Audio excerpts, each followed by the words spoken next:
Hoy hablamos del crimen en Barcelona, de esa tragedia que hemos conocido en torno a las 9:15 de la mañana. Un joven mataba a un profesor en el instituto, un chaval de 13 años. ¿Qué puede pasar? ¿Cómo ha podido suceder esto? ¿Qué ha podido influir en esta persona? Testimonios, compañeros han dicho que llevaba días diciendo que iba a matar a sus profesores y que luego se iba a suicidar.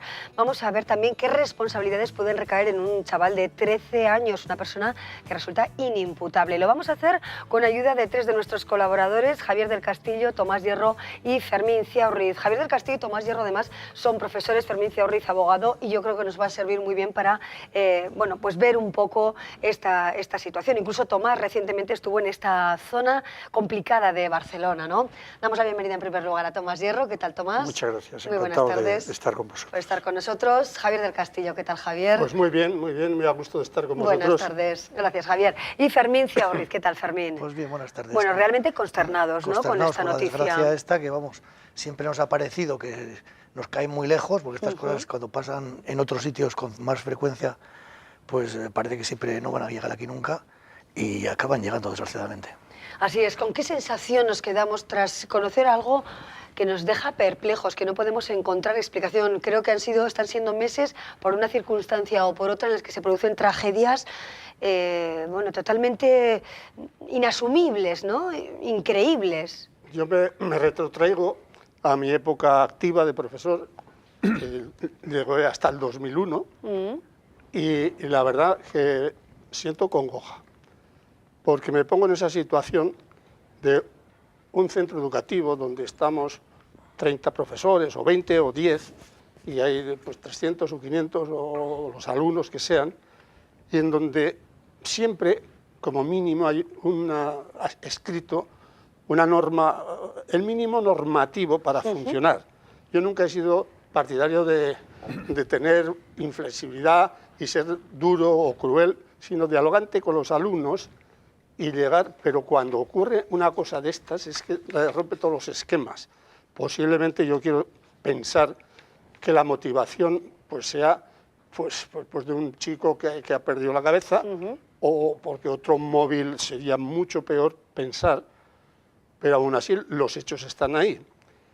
Y me adelanto a decir que si no cumplimos con rigor y con sonrisa a veces las normas que la sociedad nos damos, tanto en la calle como en los centros, como en todas las partes, a mí me da, después de tantos años de vida, de haber conocido otros tiempos difíciles, llegar aquí y ver que en estos momentos hemos hecho el gran progreso científico, el gran progreso tecnológico, el gran progreso en el nivel de vida, por muchas crisis que hablemos y hay, pero lo que no hemos progresado tanto desde mi punto de vista es en lo ético, en la conducta, en la manera de recriminar todo esto, porque habéis comentado, pues unos niños ya estaban oyendo que iban a matar, que iba a matar, han trascendido, han dado en sus casas, en su entorno, en su tutor. ¿Qué grado de credibilidad se le dan a esas palabras, ¿no? Este tipo de cosas es lo que a mí, como profesor, como educador, me preocupa mucho, porque como no hagamos avanzar paralelamente una cosa con la otra, yo leía al premio de física el otro día en una entrevista y decía un poco lo que estoy diciendo ahora, que hemos progresado mucho en lo científico, en la tecnología. Pero Miguel Echenique, ¿verdad? Miguel Echenique. Y yo le subrayé aquella frase que hoy la aplico aquí, porque la verdad me consterna pensar, pues es un fracaso en la educación, pero es un fracaso en la sociedad. Y esto puede ser motivo para encender todas las alarmas, porque lo digo aquí y lo digo sin ningún rubor. Yo, como he dicho, en el año 2001 dejé un colegio, o sea, el segundo de la ESO. Sí. Estaba en aquel momento. Y ahora ver que mis compañeros que siguen me están diciendo, chico, estoy deseando jubilarme, porque de cuando tú te fuiste a hoy esto se está haciendo irrespirable, la convivencia en los centros. Sí. Y ahí subrayo. Nada más. Sí, Tomás, recientemente nos decías, antes de comenzar la tertulia, que conoces la zona donde se encuentra este Instituto Joan Fuster, una zona difícil de Barcelona, por hacernos un poquito la idea de las circunstancias, ¿no? Bien, pues voy a contestar a tu pregunta, pero previamente quería manifestar, como ha hecho Fermín y Javier, mi solidaridad con ese profesor, con la víctima, con la familia, con los allegados, con esos compañeros de centro que estarán en este momento estremecidos, fuera de sí, y de esos alumnos que han sido incluso testigos directos de la tragedia. Por lo tanto, como ciudadano, como profesor, pues lógicamente me he quedado atónito ante este hecho. Y en relación con lo que preguntaba, se da una circunstancia tristemente casual. Y es que el jueves pasado estuve en Barcelona en el acto de entrega del premio Biblioteca Pública y Compromiso Social en calidad de jurado. El premio se entregaba a una biblioteca, la Biblioteca Bon Pastor, que es uno de los barrios del distrito de Sant Andreu, al que pertenece el barrio de la Sagrera, en el que se ubica el Instituto Joan Fuster, en el que ha ocurrido este hecho tan luctuoso esta misma mañana. Se trata de uno de los barrios más conflictivos de la ciudad condal, con una larga historia de reivindicación obrera, en este momento con una población muy heterogénea, procedente de inmigración interna española y extranjera, con un alto porcentaje de gitanos, y precisamente el premio que entregábamos iba dirigido a muchachos cuyo perfil en buena medida coincide, lamentablemente, con esos datos genéricos que hemos podido ver esta mañana en la prensa. Es decir, chicos de familias profundamente desestructuradas, desatendidos en sus propios hogares, en algunos casos familias y chicos con un bajo nivel de alfabetización, e incluso nos decían los responsables de la biblioteca, y no solamente hablaban de ese barrio, sino de otros, que incluía la Sagrera, sí, chicos y chicas que en muchos casos desconocían y no respetaban las normas más elementales del comportamiento, de la convivencia a la que se refería Javier. Con esta exposición no quiero quitar la responsabilidad personal que sin duda alguna tiene una persona que ha cometido este hecho. Como decía Fermín, allá los psicólogos y psiquiatras a la hora de evaluar su responsabilidad y su eventual culpabilidad. Pero en todo caso creo que esconderíamos la cabeza debajo del ala si no tuviéramos en cuenta toda una serie de circunstancias, algunas de las cuales creo que se han recordado muy oportunamente. Javier hablaba de esa falta de ética, de esa dificultad de convivencia, de esa pérdida de las instancias de autoridad familiar, educativa, profesores. Comprendo que las instancias políticas en este momento no son precisamente ejemplares, pensando en la ciudadanía, y desde luego me ratifico en la idea que hoy mismo ponía por escrito en una columna periodística, de que seguramente la profunda crisis económica que estamos sufriendo nos está haciendo poner a todos los ciudadanos el foco exclusivamente en ese aspecto tan importante de la sociedad, pero que más decisivo todavía que la economía es la educación, la cultura, y detrás de ella, como soporte fundamental, la ética, porque si nos falta esta última, creo que la sociedad quedará desarticulada, deshumanizada, y desde luego creará un caldo de cultivo en el que este tipo de sucesos tan trágicos son posibles, en parte también, supongo, como emulación, como imitación de otros episodios igualmente terribles ocurridos en otros países, principalmente en Estados Unidos. Bueno, ¿qué influencias, ¿no?, puede tener una mente de 13 años para llevar a cabo un acto como este, llegar al instituto, tener una ballesta hecha en principio parece ser con bolígrafos, llevar un puñal, bueno, matar al profesor que viene a ayudar a la profesora en cuestión, profesora de lengua que estaba en ese momento en clase? ¿Cómo idear todo esto, ¿no? ¿Qué puede influir en la mente de un chaval a esta edad para ser capaz de tomar una decisión de esta naturaleza? Y ahora, ¿qué va a pasar? ¿Qué puede pasar? Como decíamos, ¿no? Porque es inimputable, 13 años, quiere decir que no puede ir a la cárcel.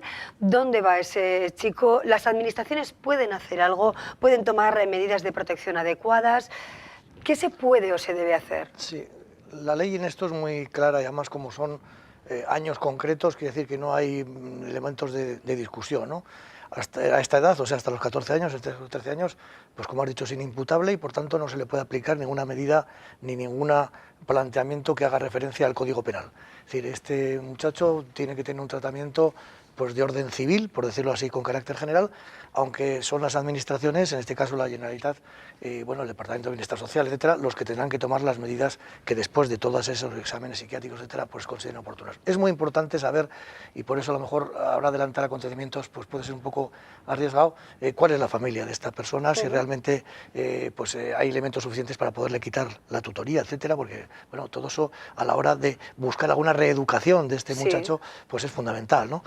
Si pasaría esa tutoría pues a la propia administración, etcétera, todo eso es muy importante. Habrá que saber todos esos datos y en base a esos datos pues se toman las decisiones. Pero bueno, las decisiones que plantea la ley del menor, pues son decisiones que llevan a una serie de, se le puede internar durante un tiempo en un centro específico, puede ser un internamiento de carácter cerrado, puede ser más abierto, medio abierto, con una serie de características, tiene que seguir manteniendo una relación con su educación, es decir, que hay un trabajo absolutamente importante para hacer. ¿Y creéis realmente en la posible, real reeducación de estos chavales? ¿Hay que creer en ello? ¿Pueden salir adelante, pueden reconducir su vida a partir de una tragedia como esta? Después de una tragedia como esta, no sé, pero yo creo en la educación siempre, aun en casos tan extremos como este, que a mí me da la impresión que para la motivación, como he dicho al principio, quisiera pensar que es, no sé, un fallo mental. Pero de lo contrario, yo creo en la educación. Lo digo, lo mantengo, lo he dicho muchas veces, aunque ya no es muy popular hacer cumplir las normas. Las normas hay que cumplirlas porque si no, no se puede decir sí a todo, tolerar todo, hay que ser tolerante, pero a la recíproca también. Es decir, yo no quisiera ni he querido hacer nunca una clase de tiranía, sino de diálogo, incluso en los últimos años, como tú sabes, nos tuteábamos ya los alumnos y los profesores, pero eso no obsta para que crees el ambiente necesario dentro del colegio para que se pueda trabajar y convivir. Claro, porque la convivencia entre los alumnos es uno de los encargos fundamentales del tutor o profesor. Es decir, que una clase funciona y un colegio funciona si los tutores se toman en serio el cumplimiento de ese mínimo normativo de convivencia, porque es que si no ocurren cosas y últimamente yo hablo desde mi punto de vista personal y de educador.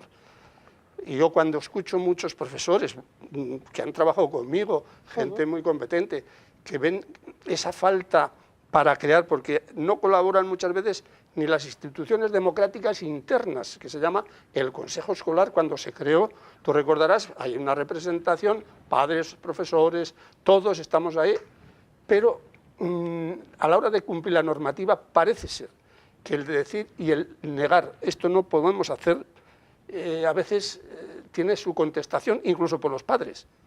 Y ahí es donde nos... Sí, quizá hay que profundizar en ello, ¿verdad? Bueno, quiero que sigamos, por supuesto, pero me gustaría también escuchar testimonios de otros profesores o de cómo ha sentado, sin duda, esta triste noticia ocurrida hoy en Barcelona, aquí en Navarra. Lo vemos. Sin llegar a situaciones tan extremas y graves como este último suceso en un instituto de Barcelona, la Asociación de Profesores de Secundaria de Navarra alerta de que en algunos institutos de nuestra comunidad existe una tendencia creciente en cuanto al número de conductas inadecuadas. Hay que esperar a ver si esto realmente tiene que ver con la situación que se vive en algunos institutos o es, como esperamos, un caso aislado, ¿no? Quizás lo que nos debería llevar a reflexionar es si no estaremos restando importancia a los episodios que hay de indisciplina en las aulas y de violencia que la hay. Aún así, considera necesario reflexionar sobre los referentes sociales de los jóvenes. Si realmente es sensato hablar tanto de empatía en la educación y dejar de lado algo tan importante como es la responsabilidad individual, si no estaremos de tanto sobreproteger a los chavales, retrasando su nivel de madurez. Desde esta asociación, los profesores de secundaria apelan también al relativismo moral y a la falta de castigo sobre estas situaciones. Quizás se va un poco de rosita, si no se le repudia como debería, pues luego deriva en situaciones muy desagradables. Y sí hay profesores que sufren y que lo pasan mal, claro. Y subraya la necesidad de poner en valor la autoridad del profesor. Al respeto intelectual, ¿no? Y al respeto en cuanto a ese tipo de autoridad intelectual que siempre ha tenido un docente, ¿no? Y que hoy día con la idea de igualar alumno y profesor se está un poco perdiendo. Reflexiones para evitar sucesos tan extremos como los de Barcelona. Bueno, pues ahí tenemos palabras que se han repetido también en nuestra tertulia, ¿verdad, Tomás? Lo que ha dicho. Sin duda alguna, las palabras del profesor Royo yo creo que las suscribimos todos porque están llenas de verdad y son fruto de la experiencia. Pero en el fondo, yo creo que en la sociedad en la que nos estamos moviendo, es una tendencia que yo creo que va en aumento y que apuntaba Javier del Castillo. Esa tendencia, a veces incluso en familias, y no precisamente de clase humilde, sino media y alta, hay tendencia, decía, a delegar en el sistema escolar una responsabilidad que esencialmente es de los padres, que es familiar. Yo siempre he dicho que la primera y más importante escuela es la casa, es la familia. Preguntabas antes, ¿cuál habrá sido la conducta de este chico? Esta mañana hemos visto a través de noticias que, por ejemplo, era un apasionado de la lucha libre, que entre las series favoritas figuraban algunas de zombies relacionadas con la idea de muerte, que en su ordenador se han encontrado películas en las que prácticamente se reproducía al pie de la letra la conducta criminal que ha tenido esta pero con 13 años, ¿quién supervisa a un chaval, ¿no? Pero claro, ese es el problema. Es decir, está claro que la familia, cual sea... pero la familia debe estar absolutamente en coordinación con el centro. El colegio. Claro, pero el problema es que probablemente la familia, que no sabemos cuál es y no es muy difícil aventurar que no sea la mejor de las familias, probablemente ha estado al margen de la conducta del chico. Y hay algo que también llama la atención, es que un chico que, según se nos dice, ha suspendido 7 asignaturas, que llega tarde a clase, que la semana pasada ha hecho ese tipo de manifestaciones tan alarmantes, no haya causado ninguna reacción especial en los compañeros, en el centro, profesores, el tutor.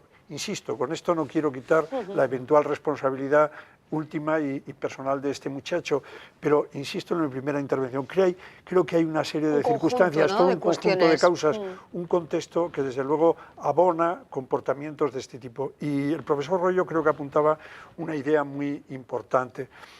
Una conducta de este tipo es un caso extremo.